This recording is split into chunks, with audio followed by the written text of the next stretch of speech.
Hello people, and welcome to another video. I'm going to be showing you what's inside my urban exploring backpack kind of thing. So if any of you want to go to abandoned places, I'll tell you some bits and pieces and information about it as well. But mainly this video is going to be me telling you what kind of things I have in my backpack for me going around abandoned places, really. Like tripods, cameras, so on.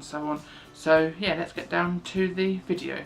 So I have got a very big, can't pronounce the name, rucksack backpack kind of thing, and I've got pockets on either side which I mainly put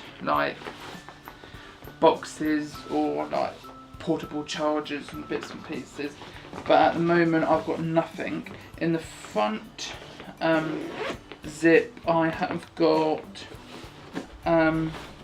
nothing interesting in there, but comes to the main part of the backpack is it's got a very big inside interior, so it goes quite down deep, down there. So if you've got anything that will actually kind of overflow, it won't. So it's quite good for this kind of exploring kind of thing. So you can have everything packed down underneath, really, so it won't actually fall out unless you tip it upside down, really. And I have got inside a little Tupperware box where I normally keep a spare battery for my big camera and also a spare battery for my big light, which is perfect for urban exploring, really, because sometimes I go to these dark and dingy places and I can't see absolutely nothing. So this light has actually saved me for using a small little torch or your phone torch, really. And also I've got a spare camera battery for my small little blue vlogging camera, which I'm using now to record on. So, and I've got plenty of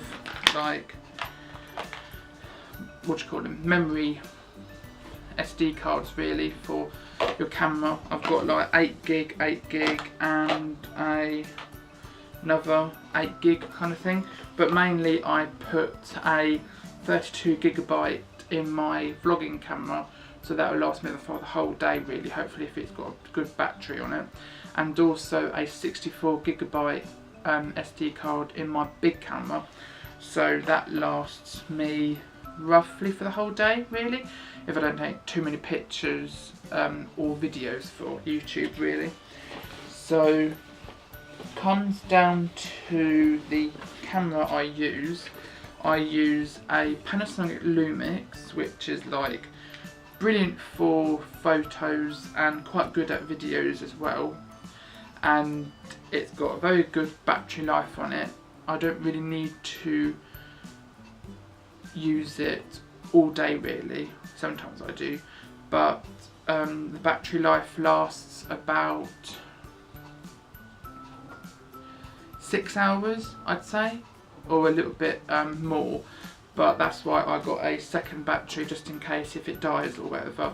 And it's perfect for handheld photography, and I don't normally use the strap.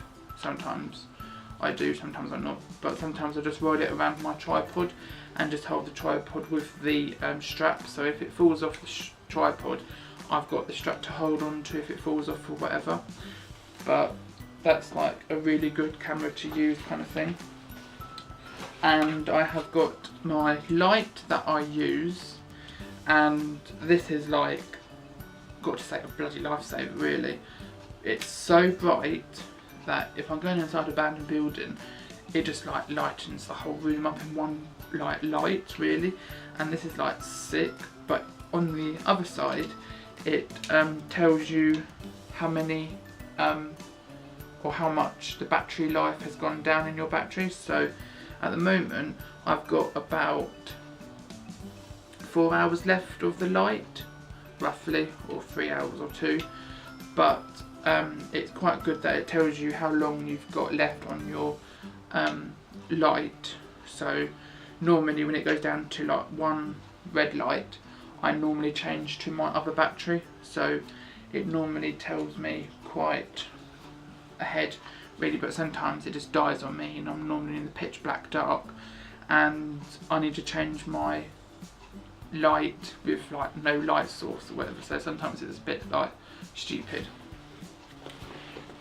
But comes down to the tripod, I did have a, don't know what you call it, a kind of like a gorilla pod kind of thing, and it was okay, but I kept moving the camera on it, which was supposed to be like my fault really.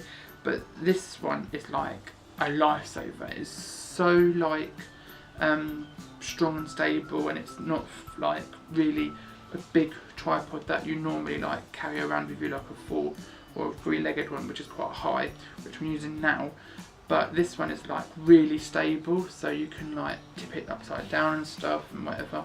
But mainly it's quite good for arm outreach, like video talking kind of thing. So, and this is like really stable, so I just want to hold it with like 2 hands, and sometimes if I'm running away from like security or whatever, I just normally hold it and just run or whatever. I don't really know, I'll just shove it in my bag or whatever. But yeah, it's a really good make as well, because it's called Man Bottomton, I think, or whatever. But I'm not very good at pronouncing like names or whatever. But that's everything inside the bottom of my bag, except like I've normally take with me quite a lot of phone chargers, because my lifetime on my phone is not very good. So I normally have 1 portable charger. I normally take with me about 3 leads, so if anybody else wants to like use a phone and charge it, if they've got an iPhone for example, or they've got a lead of their own kind, they can use my portable chargers whenever they like really. I've got a big one which I normally use for myself, because this has got about 3 charges on it, and also it's got a light on it as well, so it's quite good. So I've got another 2 in here. I know it's pink, but it's my auntie's, so I kind of like borrowed it really, but she never uses it. And also I bought myself a small little power bank one from ESK, which costs about £5.99, £4.99 something, which is like okay. I think it only like does your phone for about not very much. I think it only gives you like 50% of battery life really, but I've got like quite a lot of like power really if anything like goes wrong. I think that's all which is in my bag, but I've got another zip at the front kind of thing, but it's in the back. So I've got myself a torch if anything else like goes wrong, like my big torch dies, and I've got that one for something, but I need to change the battery on that. I have got a bit of paper with something on it, and I've got plasters because I'm that kind of person who normally falls over and cuts their hand or whatever on a bit of glass. So yeah, always like keep safe and take plasters with you wherever you go. And the most vital thing to take if you're going to like these abandoned places with like, so the thing that what is like vital to like take with you for urban exploring is actually footwear, because I'm not the kind of person who normally trips over and cuts their hand or whatever, and I have actually stepped on a fence, and I liked the shoes before what I had on, before I had these ones, which I'm going to show you in a minute, but I stepped on like the gate like metal arrow thing, So I just stepped in it. I thought, oh, my shoe would take my weight or whatever. And I stepped on it and it went straight through the shoe and it went into my foot, and it actually made it bleed. So yeah, I couldn't walk in it for about a week or so, but now it's like all healthy and stuff.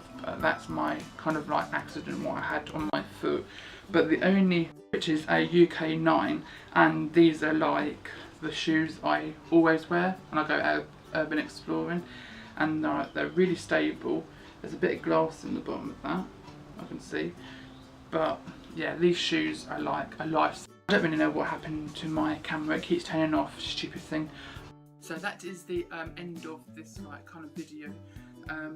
If you found anything like quite interesting of like this video, don't forget to give this video a big thumbs up. Don't forget to subscribe if you're new, and I will see you in another video soon. Over and out. Bye. Hello people, and thank you for watching my video. And if you'd like to turn the bell on for notifications, so you won't need to miss any videos which I upload, and don't forget to subscribe if you're new, and also don't forget to follow me on my social medias. The links will be in the description down below. You can follow me on my Facebook page, Twitter, Instagram, Snapchat, and also thank you for watching once again, and I'll see you in another video. Over and out. Bye!